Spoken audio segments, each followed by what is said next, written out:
अस्सलाम वालेकुम और आदाब आप सबको।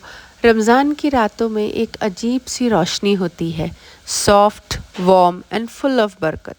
And today, on the very last day of Dawat-e Ramzan in Bangalore, I finally got a chance to experience that magic for myself. As I stepped into the lanes, the first thing that hit me was the aroma. Spices, grills, kebabs, everything blending into one beautiful, comforting smell. लोगों की भीड़ थी, but there was also this sense of sukoon.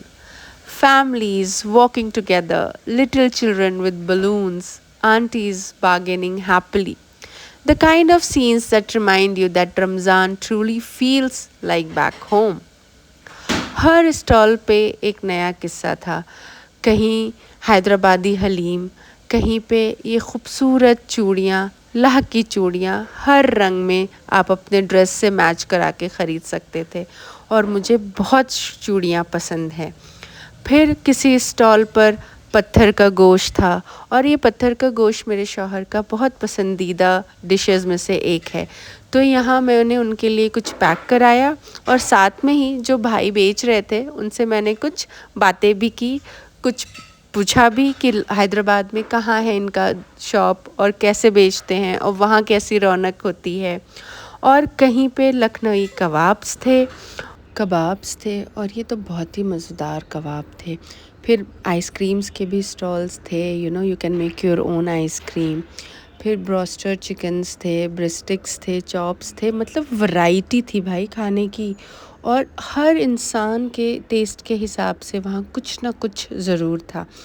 फिर हम आगे बढ़े, हमने house of खोबीदी से चिकन बिरयानी लिया था और हमने वो चिकन बिरयानी बहुत पता है, मेरा ऐसा मानना है that food really is a language of its own. And event like these, they show how culture, community and flavor सब एक साथ आते हैं and in the most beautiful way. पता है मेरे लिए ये विज़िट सिर्फ एक विज़िट नहीं था about tasting food. It was all about soaking in the atmosphere, झिलमिलाती लाइट्स, बत्ती, खुशी, हंसी, चहकचहाना, सब मिल कर के इतना अच्छा लग रहा था, इतना अच्छा लग रहा था। और जस्ट ऐसा महसूस हो रहा था दैट कि रमज़ान की वो सॉफ्टनेस, वो वार्मथ और हम बहुत लोग को नहीं जान रहे थे, बस सलाम कलाम कर रहे थे, वी वर एक्सचेंजिंग स्माइल्स। पता है क्राउड तो बहुत ज़्यादा था अल्हम्दुलिल्लाह, और बहुत मज़ा आया हम लोग को। इसी तरह हम सारे फूड स्टॉल पे एक से it was we were like hopping from one place to other. और आप देख सकते होंगे इस वीडियो में लोगों की लंबी लंबी लाइनें लगी हुई हैं ऑलमोस्ट हर स्टॉल के बाहर, है ना। कहीं पे कुछ बच्चे अपने पेरेंट्स से कह रहे थे हमें ये पीना है, हमें ये खाना है, हमें वो चाहिए, हमें ये चाहिए, और बहुत शफ़क़त से और बहुत मोहब्बत से सबके पेरेंट्स सबको दिला रहे थे।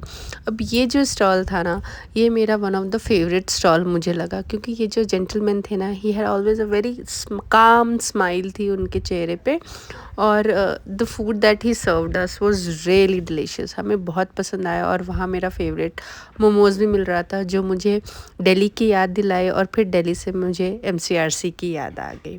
बहुत लजीज खाना था, बहुत मज़ेदार था। अब इस वक्त मैं वीडियोस देख रही हूँ तो मेरे मुंह में फिर से पानी आ गया। यहाँ पे ये खातिब साहब थे, इन्होंने बहुत अच्छे से मेरी बेटी का नाम बहुत अच्छी से उन्होंने लिखा। He is a very good calligrapher. और इनके ये टेबल पे या वीडियो पे आप जो भी देख रहे हैं ना, ये सारा इनका खुद के अपने हाथों से इन्होंने ये सब लिखा है, कोई मशीन रिटन नहीं है, and he was writing it right in front of us. तो ये मेरे लिए बहुत अच्छा एक एक्सपीरियंस रहा। उसके बाद फिर हम दूसरी तरफ गए जहाँ पंजाबी जुत्ती थी, बैग्स थे, तरह तरह के लेदर चीज़ें थी, हैंडमेड चीज़ें थी, कपड़े थे, हसीन हसीन जोड़े थे जो लोग, और यहाँ पे फ्लग क्रिएशन भी था। और हैदराबाद की बात करें और हैदराबादी ज्वेलरी ना हो तो ऐसा तो हो नहीं सकता। तो यहाँ पे हैदराबादी ज्वेलरी के भी स्टोर्स थे, और जिनके पास बहुत खूबसूरत खूबसूरत नेक लाइन्स थे। और ये सूट का मुकेश के वर्क का इतना बारीक काम था कि हम क्या ही बताएं।